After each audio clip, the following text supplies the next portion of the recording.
up, they've got it in their hands, and they're doing something about it. Holly, come to the stage.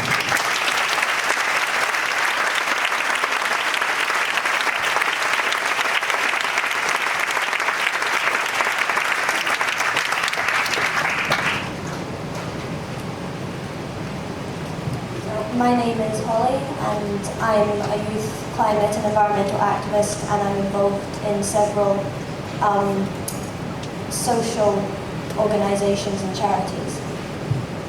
So the school strikes were first started by Greta Thunberg, a 16-year-old climate activist from Stockholm in Sweden. When she was 11, she became depressed because of how bad the climate crisis had become. Later, she was diagnosed with Asperger's syndrome, OCD, and selective mutism. She got herself out of that depression by telling herself that there is so much she could do to make a difference.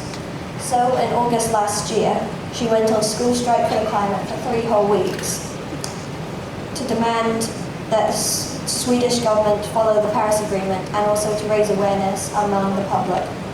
Because of the attention the school strike got, she decided to continue the strike every Friday after that and named it Fridays for Future. The anniversary for the Fridays for Future movement was yesterday, and in the past year we've had a number of national and international strikes. On May the 24th, an estimated 1.6 million young people went on strike all around the world, and the movement continues to grow.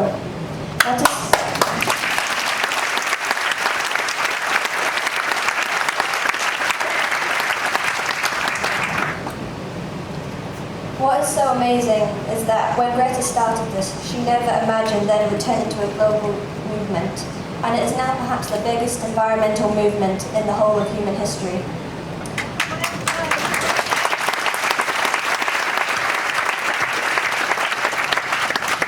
We are at a period in time where there is an increased sense of urgency when it comes to the climate and ecological crisis.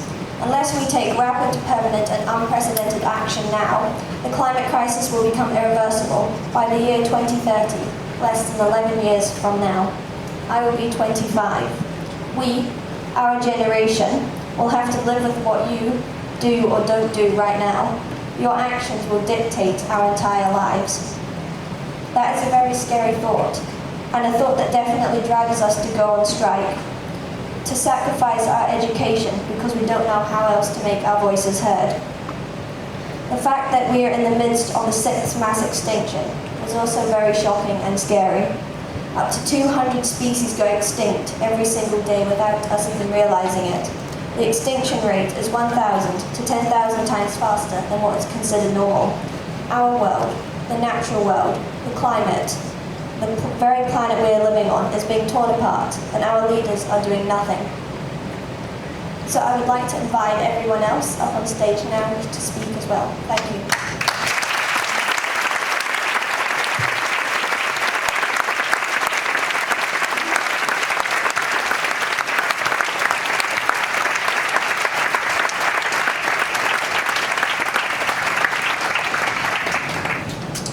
Hello everyone, my name is Finlay. I'm 11 years old and I'm from Millar in northwest Scotland. Along with my sister Ella, I have been school striking for the climate since mid-December. Yesterday at the Bird Fair was our 35th weekly climate strike. I think it's fair to say we take the climate crisis seriously. As a shark ambassador and marine environment campaigner, I want to talk to you about the effects of climate change on our oceans. Our planet is 70% water. What happens to the oceans affect the whole planet. Our oceans produce 70% of the oxygen we breathe and absorb over 50% of man-made carbon. Also absorb almost all of the global temperature rise resulting from climate.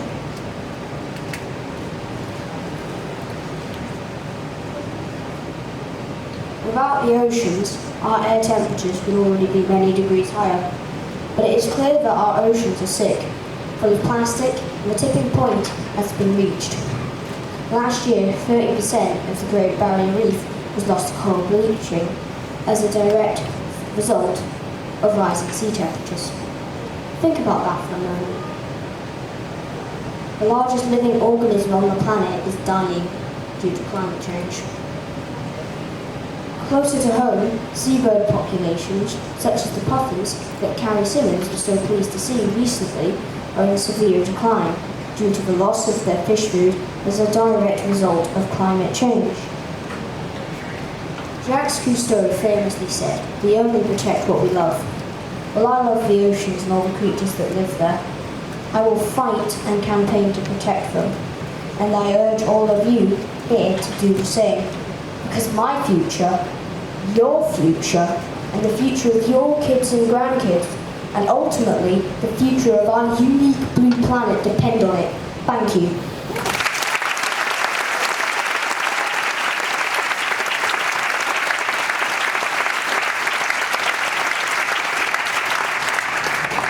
As the others have mentioned, it's not only a climate crisis that we're living through, it's also a biodiversity crisis. We need to treat both with equal urgency, and we have very little time to solve them before they run out of control.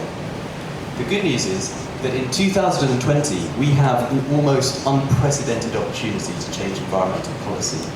There are 5 key UN summits scheduled in for next year, covering sustainable development, the oceans, climate, and biodiversity. If we put enough pressure on governments next year, we could get global leaders to put in place the policies, targets, and funding to make the changes we need over the next decade. And there is a global movement of young people poised and ready to ensure that this happens. It's called Youth for Our Planet, and ahead of these UN meetings, they will be drafting targets and planning campaigns. We need as many young people on board as possible, so if any of you would like to get involved, please do join the movement at youthforourplanet.com. On the topic of youth, something I've noticed, especially in this last year, is that there's been a realisation among conservation NGOs of the value of young people in the work that they do, and a real drive to get us more involved. This is no different at the Bird Fair, where we're seeing more youth panels and youth speakers springing up every year. So thanks, Chris, for giving us 15 minutes of your talk. It's really, really appreciated. Young people need the opportunity to be politically active now, because by the time we're in a position to make the changes that will shape our world, it may well be too late.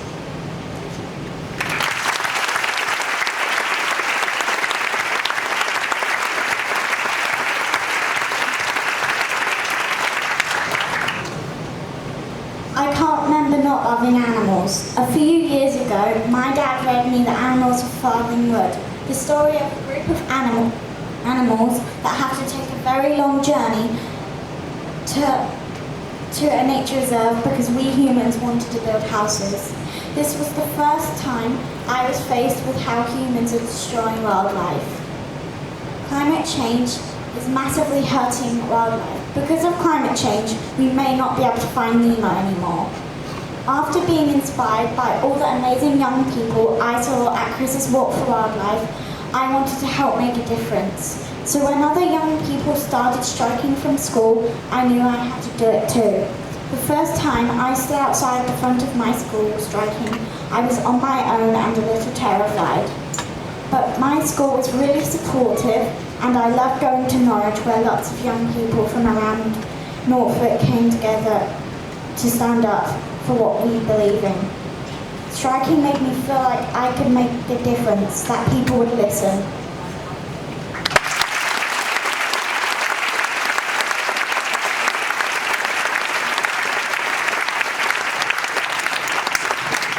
I'm Sinclair, and I'm a young actress and climate campaigner from the south side of Glasgow. And I would like to invite all of you here to take this into a different perspective, and that's the perspective of people less fortunate than us.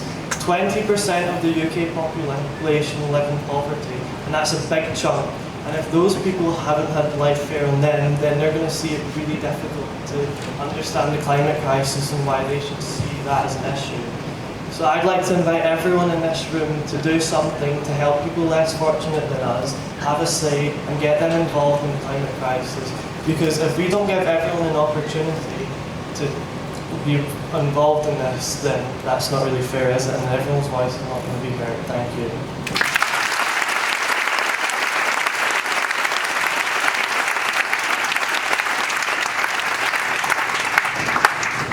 Hello, my name is Alex White and I'm a 16-year-old naturalist. We are facing both a climate and ecological crisis. It is easy to say and feel that we are overwhelmed and anxious about the climate. As a species, humans don't cope very well with feeling hopeless. We don't cope well with feeling about anything that's not positive. It can lead to what has recently been called eco-climate and eco-anxiety. As individuals, there are plenty of things we can do, such as cutting down on our meat consumptions, eliminating single-use plastics, and supporting fast fashion, as well as thinking about the way we travel. This may not seem like much, but social scientists have discovered that when one person makes a sustainable orientated decision, other people around them do too. But we must acknowledge the first scale on the problem that we cannot fix individual actions alone. Legislations need to be brought into position regarding fossil fuels, transport and new technology. By putting pressure on decision makers and making our own changes, we can make a change for the better. Thank you.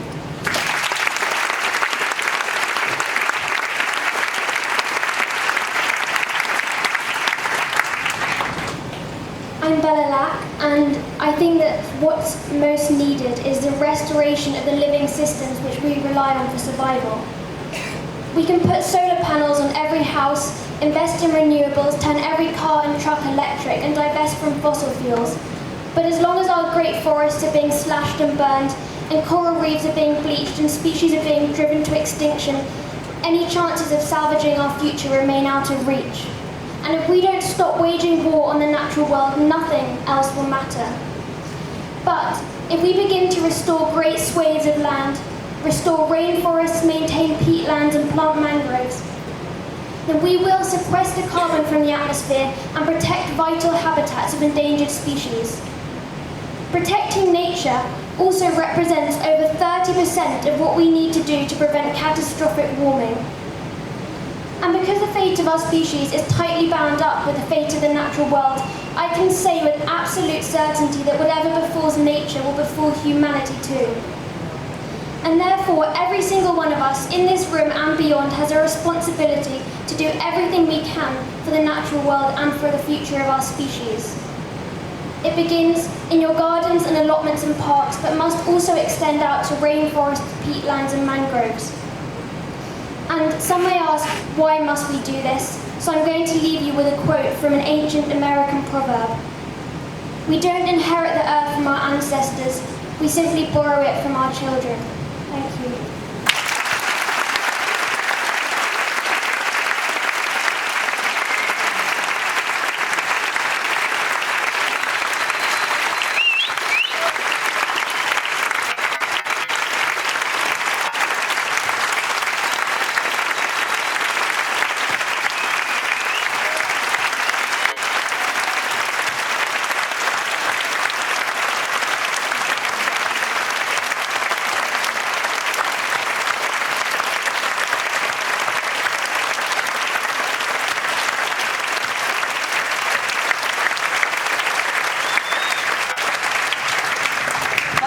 Too much, they won't come back next year.